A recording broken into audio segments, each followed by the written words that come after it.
About to leave, already packing. Come with me, I'm not really asking. We'll get away to a place where we don't know. About to see the world in action, what we can be. Life with no distractions, we'll get away. This is what we waited for. Take my hand, we'll make it somehow. We can't miss out. I'm done living life with the lights out. Die with my own doubts. Be free with me. Let's go, let's be free with me.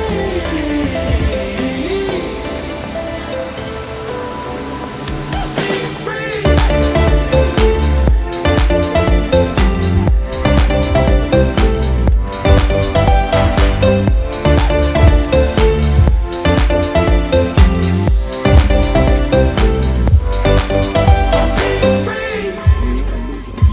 Not looking back, eyes on the freeway, Bonnie and Clyde, a classic cliche.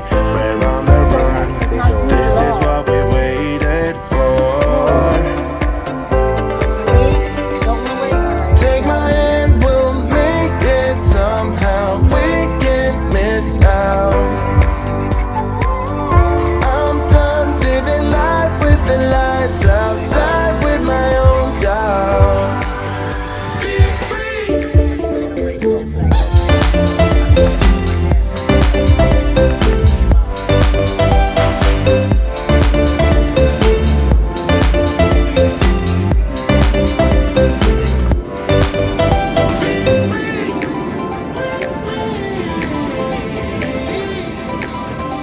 Let's go, let's be free.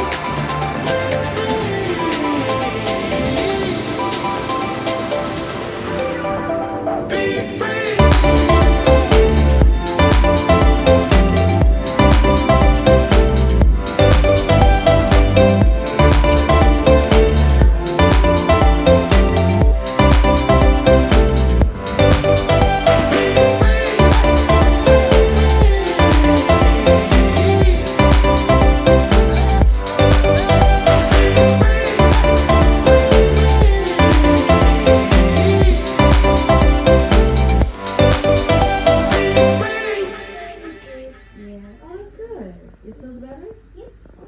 About to leave, already packing.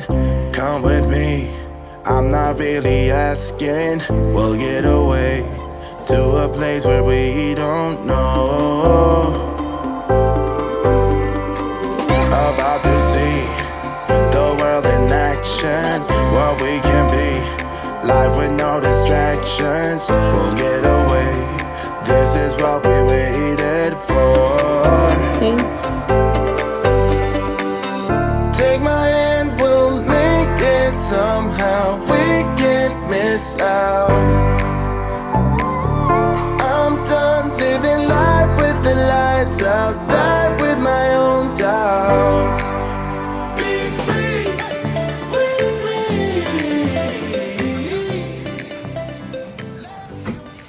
Welcome to this episode of Shake, Stir, and Mingle. Welcome, Miss Franky. Thank you for joining us. We really do appreciate it. Well, Sonia and All Ashley, right. thank you so much. And by the way, I don't know who's Sonia and who's Ashley, so I'm I would love to Sonia. know. I'm Sonia. And I'm Ashley. Okay, so Mother, Sonia's got the daughter. blonde hair. Yes. Okay, great. All right, and Ashley. Okay, wonderful. Well, so nice Yes. to meet you, and thank you so much. I really appreciate you reaching out, and I mean, you just never know Definitely. who's on Instagram. Yes, yes, Seriously, yes. It helps. It does help. And it your does. profile is definitely something to be admired. So we're going to start today, sippers, with a game for Miss Frankie. And it's not that serious, but we're going to give you some basic cocktail ingredients. And I know that you're going to just blow this away, okay? So don't even worry about it. But soon as you recognize it, you don't even have to wait until I'm finished, okay? So I'm going to say all the ingredients. So we have 2 ounces of rye whiskey. We have 1 ounce of sweet vermouth. We have 2 dashes All right, of Manhattan. bitters. Oh, good. Manhattan. Yes, Right. yes. That's what I'm There's talking about. I one. knew it. I knew it. It's going to be good. All right. All right, round 2. Round 2, God. All right. We have 3 ounces of gin, 1 ounce of vodka, a half an ounce of Le Blanc, and a garnish of lemon Vesper. twist. You see, I'm not a That's mixologist. What you right. say? That's a Vesper. Vespers! Yes, yes. We knew you. See, you got this. All right, we have the last I'm gonna be final like, round. Yes. sorry. We have 2 ounces of tequila, half an ounce of lime juice, 4 ounces of grapefruit soda or grapefruit juice, a pinch of salt, and a garnish of lime. Yep. Okay, Paloma. Yes! Woo! Wonderful. 3 for 3. So, you know what, Miss Franky, that was all that. This question will help us get to know you and figure out how you came to know all this stuff. Can you tell us about yourself? What is a modern bartender? Give it to us. Well, first of all, I don't know if I've thanked you yet for having me, so thank you and hello everybody, Ms. Franky Marshall. And yeah, I'll start with the modern bartender question because I call myself that because bartenders these days, like myself, we do so many different types of things from interviews for Right. podcasting to journalists, requests for journalists answering questions to giving talks, speaking about brands, working with brands, creating cocktails, traveling around the world when we're lucky enough, and just being authorities on our industry and the spirits that we work with. So there's just a lot that goes into it beyond just making drinks anymore. So that's Right. for me, that's what I mean about being a modern bartender. And yeah, I got my start in a pretty classic way. I think I was going to school. I needed money for school, so I started kind of in the high school days waitressing, and it just led from there. I was always working in different places. I studied music and I did other things, but the backbone and the way my financial support was always the restaurant industry. Right. And then one day I just decided I wanted to, the bartenders were having more fun. They were always the cool ones, right? Whereas we waitresses, the waiters were running around, with like ketchup stains all over us. And, Ketchup stains. and the bartenders, right? Oh, I thought you said something. So the bartenders, yeah, always standing behind the bar, be really cool and just, the shake, all the stuff. Right. So I decided I wanted to do that. So Awesome. that's basically the story in a nutshell. The ketchup stains I can totally relate to. Not just ketchup, but I have 3 little ones at home, so usually it's breast milk. Oh, free. Wow. Yeah. So you answered my question how you got started on this path, but tell me a cocktail that really does it for you. Like one specific cocktail that you just can't live without. Well, I'll give you my little secret. I'm actually a big wine drinker. I love wine. All Really? types. Yes, I'm a huge wine person. And I did my year abroad in France, and that's what really opened the doors. Because I didn't drink a lot growing up, well, Right. when I was a kid. I wasn't drinking, no, but I mean, I got to kind of drinking alcohol a little later, even though I was working in the restaurant and bar industry.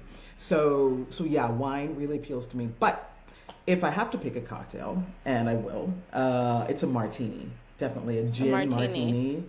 Very, very cold. Yes, a little wet. I like it with vermouth for sure, and an olive on the side, and a twist expressed from very high, not too close, because I don't want too much of that citrus aroma. I just want All right. a soupçon, as we say, just a hint of the citrus. And Just a yes. hint.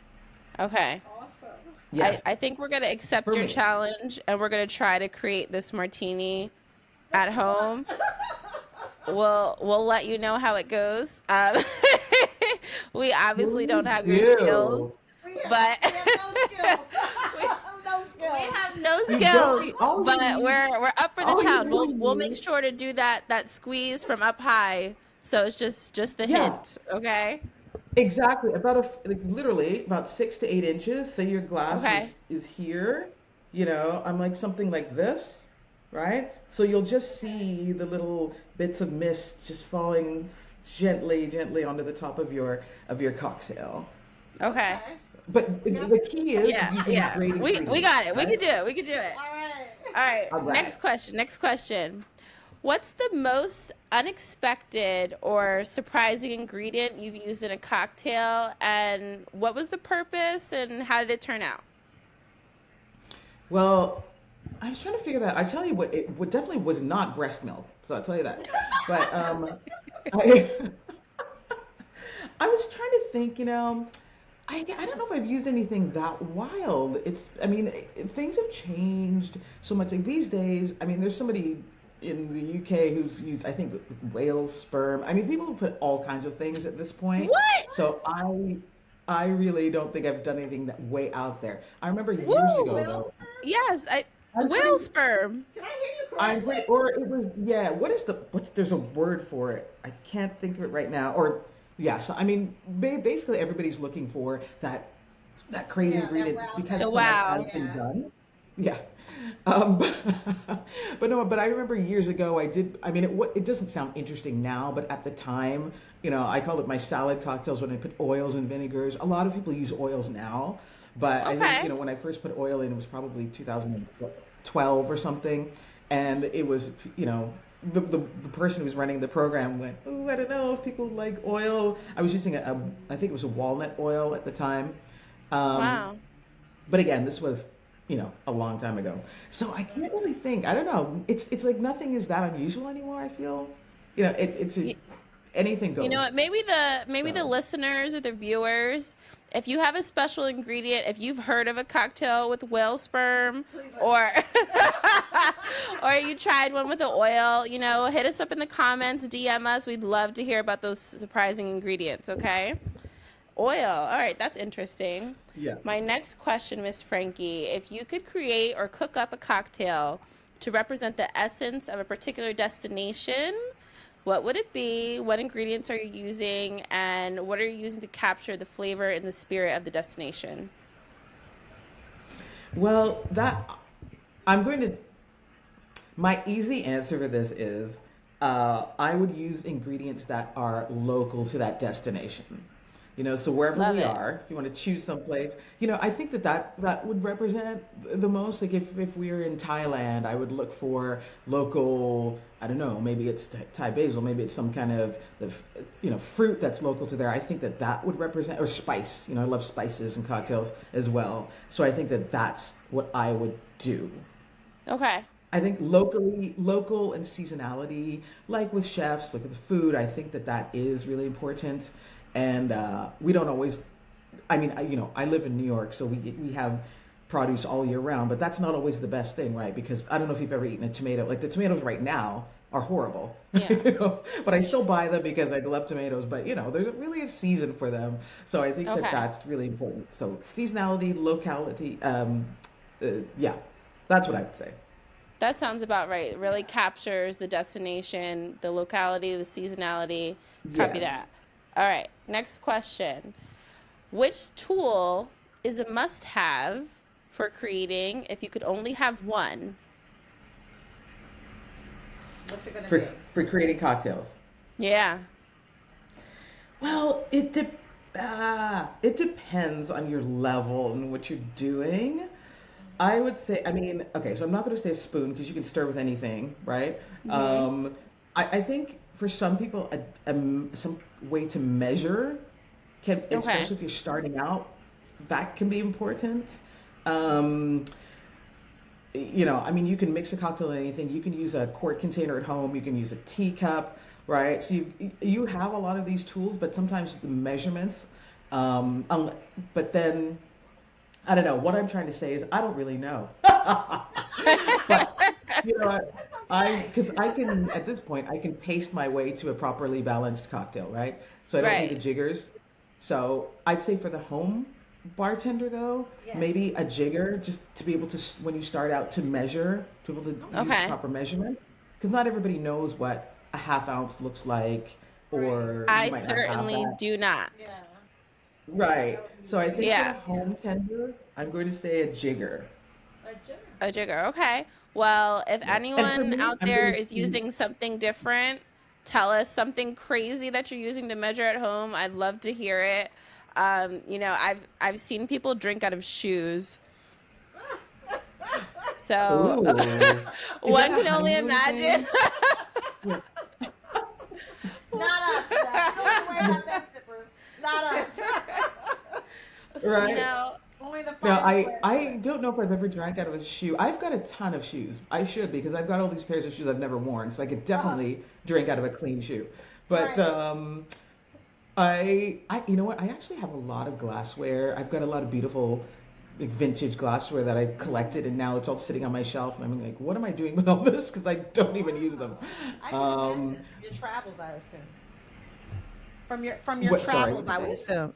From your travels, I would assume. Collections. From travels and just from, I was running a bar that was a, you know, kind of it was not kind of, it was Marie Antoinette themed, and everything was, opulent and Yeah. just but beautiful. So I was always on the lookout for different glassware. So it was part of that. And then I just never got around to using it also. But wow. Well, I we'll don't have know to if I have you answered the back to question, show us but the glassware. We'll have to have you I back so know, you can like, show us the glassware. I know, I would love to right? see it. I can send you a picture. Yeah, Oh, that'd be awesome. That'll be awesome. sure. All right, so I read a little bit about your time in New York. Now, I haven't myself traveled to these specific places, but what can you tell us about your time creating in New York? I see you created the Dead Rabbit, Clover Club, Holiday Cocktail Lounge, and forgive me if I'm pronouncing this wrong, Le Boudoir Brooklyn? Okay, my time working in bars, you mean? Yeah, yeah. Yeah, I mean, I've been lucky, not lucky. I mean, well, maybe a little bit of luck, but I purposely sought out certain bars to work in.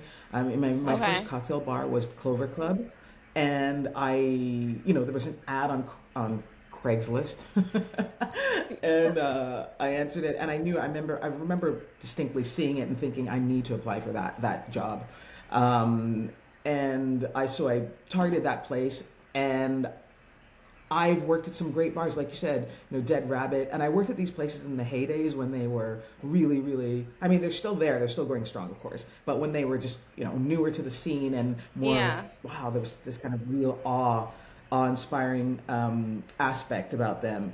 And but beyond that, I've worked at all different styles of restaurants and bars, which I think has really helped inform my career and really helped with my skill set because I've worked in dive bars, restaurants, and hotels, and fine dining to at the cocktails. So I've really worked across the spectrum, which I think for me has been a real help. Because I know there's certain people who've only worked in one style of place, and of course, the more of a wide breadth of experience that you can bring to your career and to what you're doing, in my opinion, really really helps. So I've worked at some great places, so Well, and thank you fun for places too. telling us. Thank you for telling us about these places. I haven't been out and about much, but if I could, I feel like a lounge or a speakeasy. What would you recommend for someone like myself? I'm done having kids. I'm ready to get back out there and live my life. What's a good cocktail scene? Where should I visit? Any recommendations? Well, yeah. I mean, honestly, the cocktail scene right now all over the world is. I mean, it's just you can go to any major city and minor cities too and get a well-made cocktail. But some of the places that stand out to me, and I haven't even been to a couple of these places, but I know of them. I know of the bars there. I mean, Asia has a really great scene. Singapore, there's some great bars in Hong Kong, um, in Tokyo.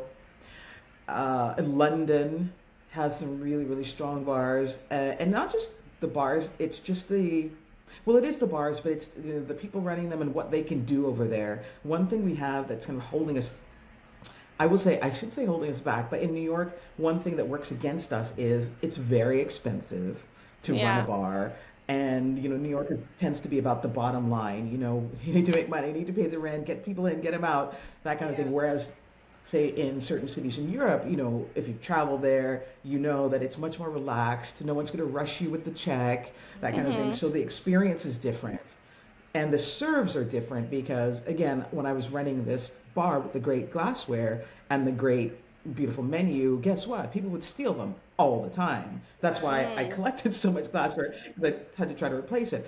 And that's one thing, that's so frustrating about New York. So, and again, in different parts of the world, people behave themselves a little bit better. So, which means that you can have more fabulous glassware. You can have these incredible serves because are willing to wait.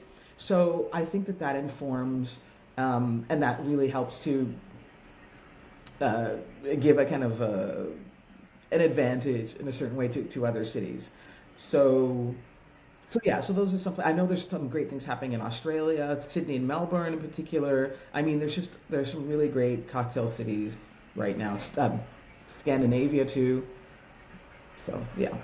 All right, we're ready to book a flight. Yeah, yeah.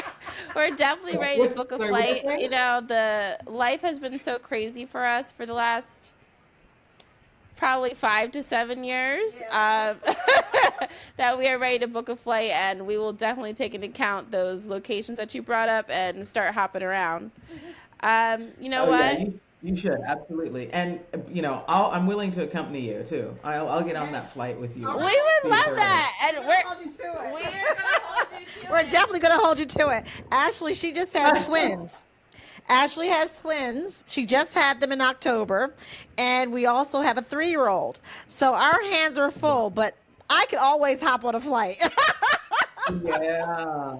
Wow. Well, that's exciting. Congratulations on all Thank those you, thank children. you. But Mom and I are embarking on this new journey, and we're just ready to have some fun and sip a little bit. Yeah. Speaking You of deserve it. sipping, That's one thing. speak. You're touching on something that you are touching on something that's important, though. I do think that people need to treat themselves really well and take time for themselves and be selfish when you Yes. can.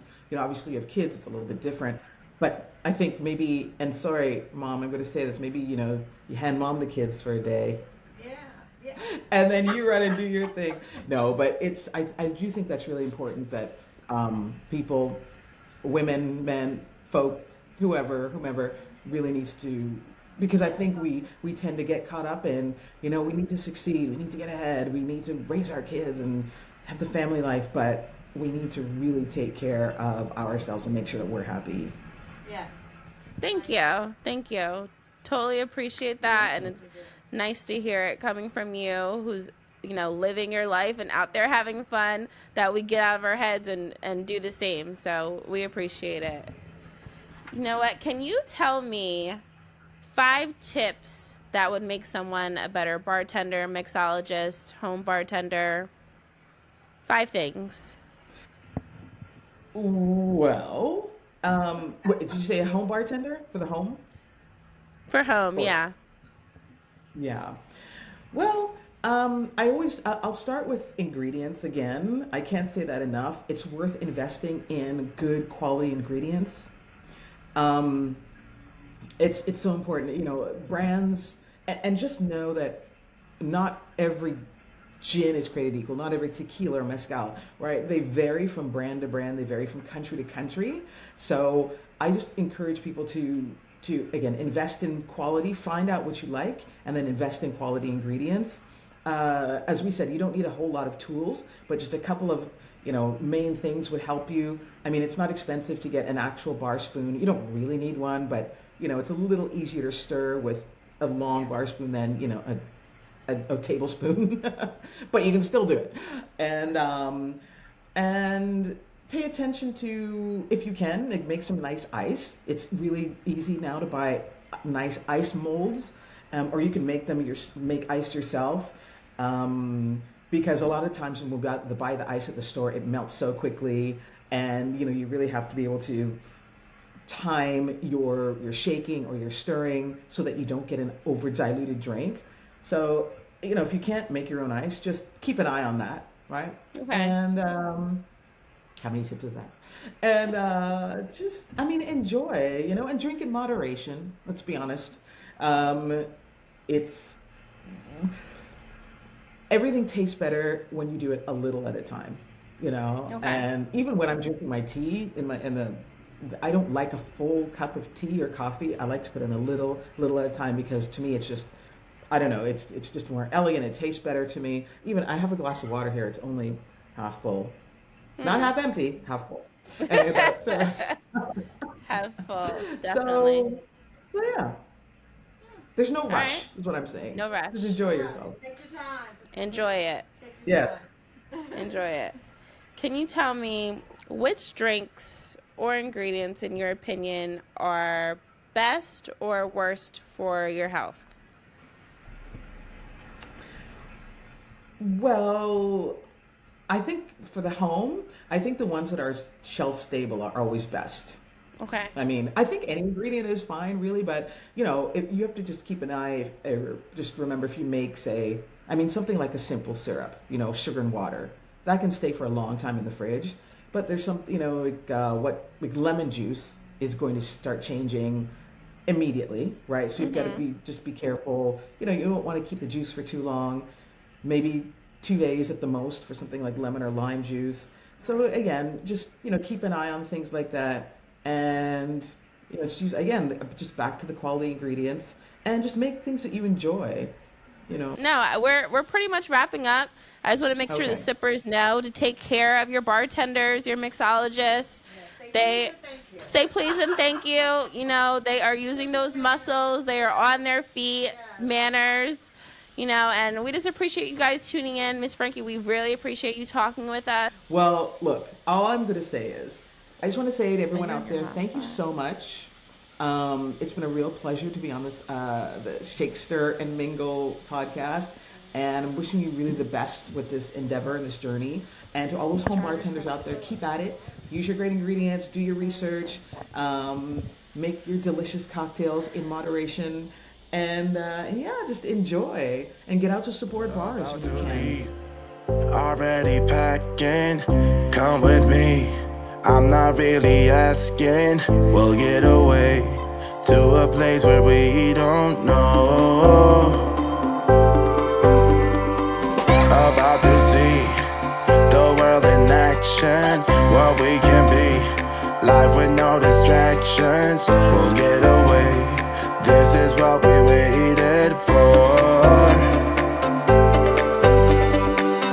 Take my hand, we'll make it somehow. We can't miss out.